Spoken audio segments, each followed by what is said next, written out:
since I've been gone making my first show, Greater Creators, I am now trying to play a little bit of catch up. I didn't have time to talk about some of the movies that I really wanted to talk to you about, so I kind of wanted to mention them today. And I've also been playing catch up with watching Legion. Legion just aired pretty recently on FX, and it is the new X-Men television show. First X-Men television live action show, to my knowledge, that I can think of. It's all about this character, David Haller, who's known as Legion in the comics. That is his mutant code name. And you may or may not know that he is the son of Professor Charles Xavier. He's also schizophrenic, and he's a super powerful Omega level mutant, and he's a very unreliable narrator, if you will. Now, when I first heard that FX was doing a Legion show, I was like, oh God, Legion, because like quite honestly, I gotta be really real with you guys. I am not the biggest fan of that character in the comic books. Like, I kind of think he's annoying. Every time he pops up, he pisses me off. He always brings trouble wherever he goes. Like, it's just like, he's just nothing but trouble, you know? He's nothing but trouble. So I was like, oh, that fucking character. But I heard that Noah Hawley, the show creator of Fargo, he is a part of this. So I was like, okay, I haven't seen Fargo, but everyone says it's amazing, so maybe it'll be good. And also, Dan Stevens is playing the role of Legion, and I love Dan Stevens. I loved him as Matthew in Downton Abbey. I loved him in The Guest. He's an actor that I've been watching. I think he's a really fantastic actor, and I'm really excited for him, and I want to see him do well.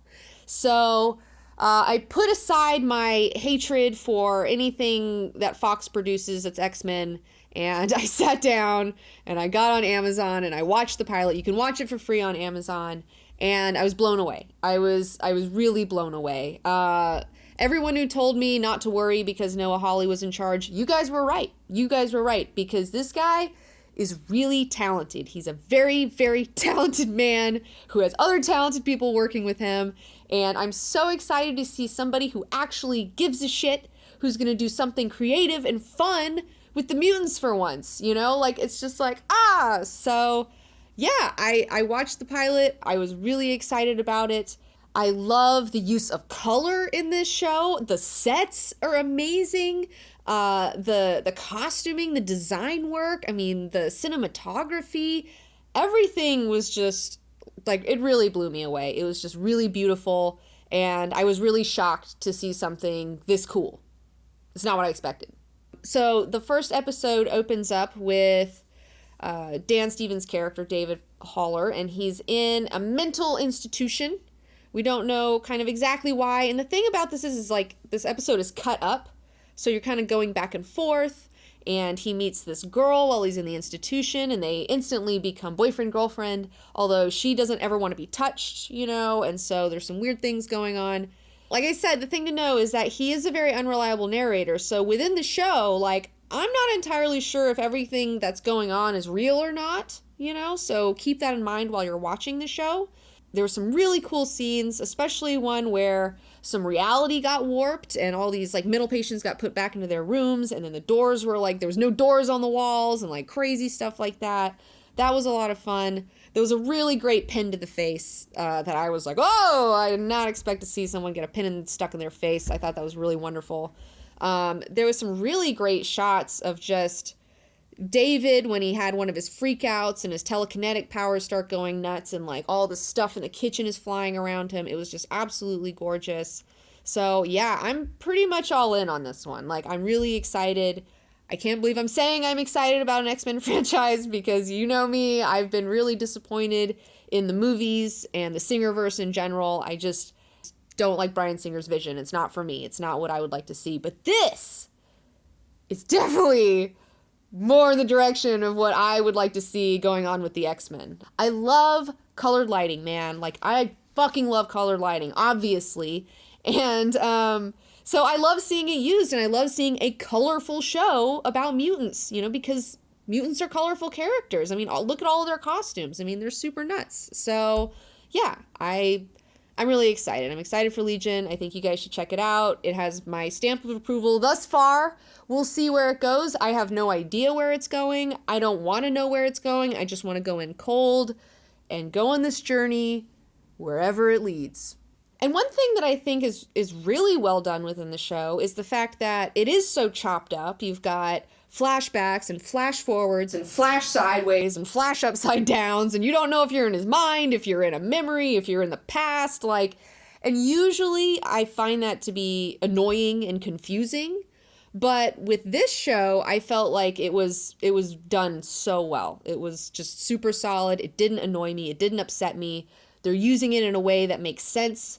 Like, the thing that I like most about this show is that I feel like I'm in the hands of someone who's capable, who cares, who knows what they're doing, who's taking me somewhere that I want to go, even though I don't know where that is.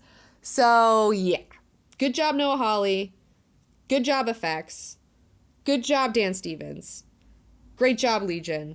Go watch it. It has the CBG stamp of approval. Yes. I also want to give a quick shout out to Split. I really enjoyed Split a lot. I'm a fan of M. Night Shyamalan. I think that he's pretty great.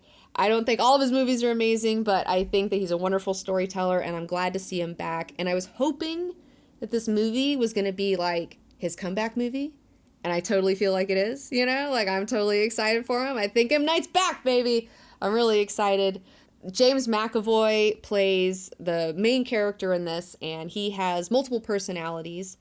And oh my god, like, I have a crush on James McAvoy now, because I didn't realize like how talented he is as an actor. I mean, this role for him shows how diverse he is, and it's amazing. Like, I was just like, wow, and like, wow, McAvoy, like, you're the best. Like, I knew you're all right, but like, I'm gonna be watching you from now on, James McAvoy. And yeah, I'm not gonna talk about what the big ending is and stuff like that, but I loved the fucking ending. I'm really excited for the idea of Unbreakable 2. I'm excited for the idea of Split 2. So yeah, I'm all in. Go see Split. I can't wait. Good for you, M. Night. Fucking rock on, dude. M. Night's back, baby. He's back. He's back. I love a good comeback story, you know, and I think that he's kind of been unfairly punished. And, you know, honestly, I recently watched After Earth on YouTube for free because, like, that's how much that movie sucked. Like, everyone hates that movie so much that nobody even cares that it's on YouTube. Like, even the studio doesn't care that it's on YouTube. And I watched it, and I was like, this isn't that bad of a film. Like, it has 11% on Rotten Tomatoes. I feel like that's really unfair. I think that the only reason it has that rating is because people have some M. Night hate going on, and also because nepotism, all right? It is a Jaden Smith vehicle. People do not like nepotism or Jaden Smith, and this movie was unfairly reviewed. So, yeah, actually, I would honestly say, like, if you just want to, like, watch a chill-ass movie that has some really cool design stuff in it that's just, like, has a beginning and a middle and an end and is totally watchable, I say check out After Earth. It was not as bad as I thought it was going to be. It's not a great movie, but it's a watchable sci-fi movie, and I liked all the flap technologies, so I can say that. So we've got the CBG-19 stamp of approval for Legion, Arrival, and Split, and in my Shyamalan universe. I'm just give it, just rain it on me, That was weirdly sexual. Whatever. And don't forget to check out Greater Creators, our new show on the Go90 platform. Every Tuesday, there's a new episode. Our first episode that came out is Jack Kirby. We got Frank Frazetta, and Moebius is out. So, yeah, if you want to learn more about Jean Girard, one of the best illustrators of all time, worked a lot with Jodorowsky, then, yeah, definitely check that out. And also, I would like to thank some of my super patrons, Pierre Jerome, Tommy Z, Natalie England, all those guys. You guys are great. Thank you so much for your support. And yeah, don't forget to like this video and subscribe to my channel and follow me on Instagram and Twitter and whatever else you want to do, whatever. All right, go see some movies and shows.